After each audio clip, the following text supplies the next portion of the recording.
नमस्कार दोस्तों, मैं डॉक्टर एस.के. अग्रवाल आप सभी का ज्योतिष सुख समृद्धि उपाय में स्वागत करता हूं। साथ ही आप लोगों से मिल रहे प्रेम का दिल की गहराई से अभिनंदन करता हूं।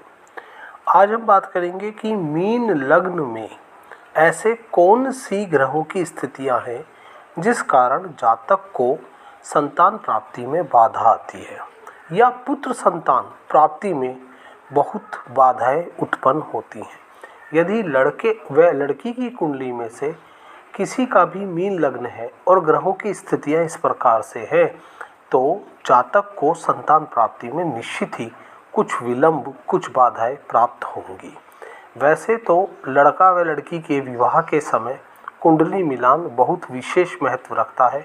भगुड़ दोष, नाड़ी दोष, मांगलिक दोष, संतान बल, यह सभी बहुत अच्छे होने चाहिए, परंतु इसके बावजूद भी कभी कभी यह सब चीज़ें ठीक होती हैं, लेकिन जन्म कुंडली में कुछ ग्रहों की स्थितियाँ इस प्रकार से होती है कि हमें इस संदर्भ में बाधा प्राप्त होती है। तो आज हम वीडियो को आरंभ करते हैं और यदि आप मेरे चैनल पर नए हैं तो प्लीज़ चैनल सब्सक्राइब कीजिएगा और वीडियो बिना स्किप करें देखिए।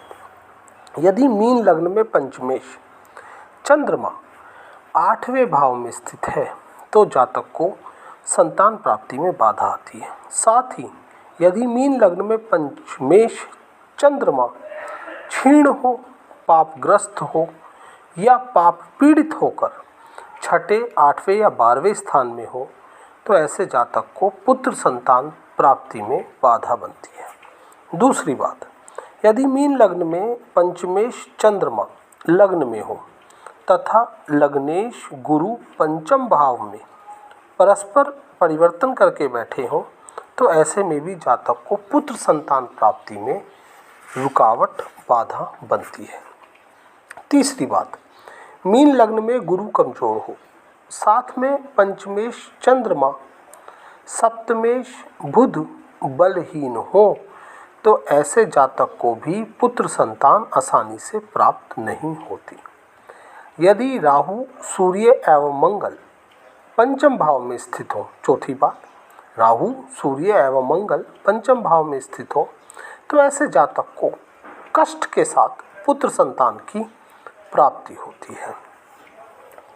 पांचवी बात, मीन लग्न में पंचमेश चंद्रमा कमजोर हो तथा राहु एकादश भाव में हो तो ऐसे जातक को संतान की प्राप्ति बहुत विलंब से होती है।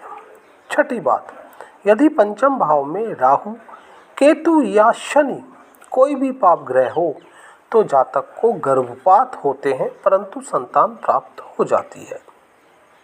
सातवीं बात, पंचमेश चंद्रमा निर्बल हो, लग्नेश गुरु भी निर्बल हो, पंचम भाव में राहु स्थित हो तो जातक को सर्व दोष के कारण पुत्र संतान आसानी से प्राप्त नहीं होता।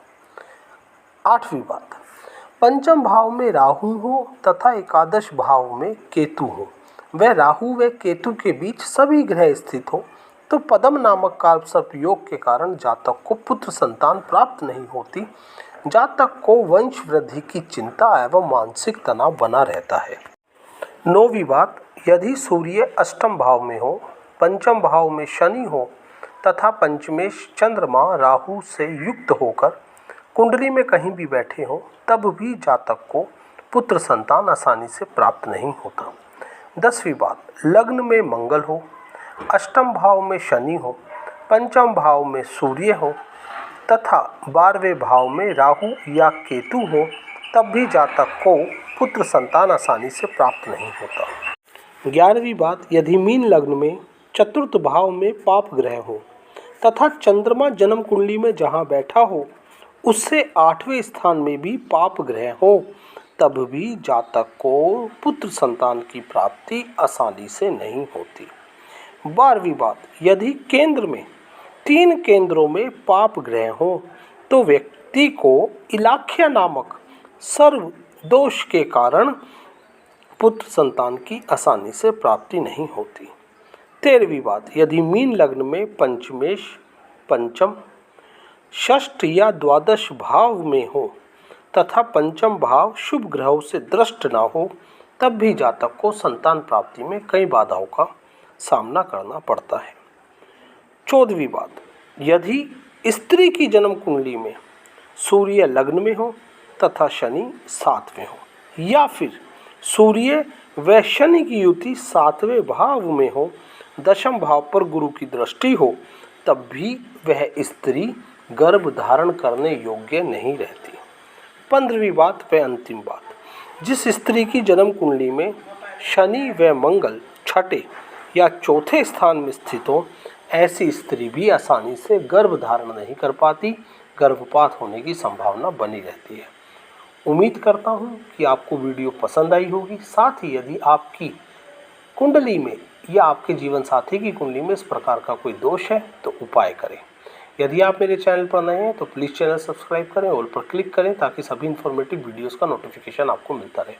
साथ ही यदि आप अपनी कुंडली का विश्लेषण करवाना चाहते हैं तो आप मेरे से संपर्क कर सकते हैं। मैंने संपर्क सूत्र दिया है, एक छोटा सा शुल्क अदा कर आप ये सुविधा घर बैठे प्राप्त कर सकते हैं। इजाज़त चाहूँगा। जय श्री राम।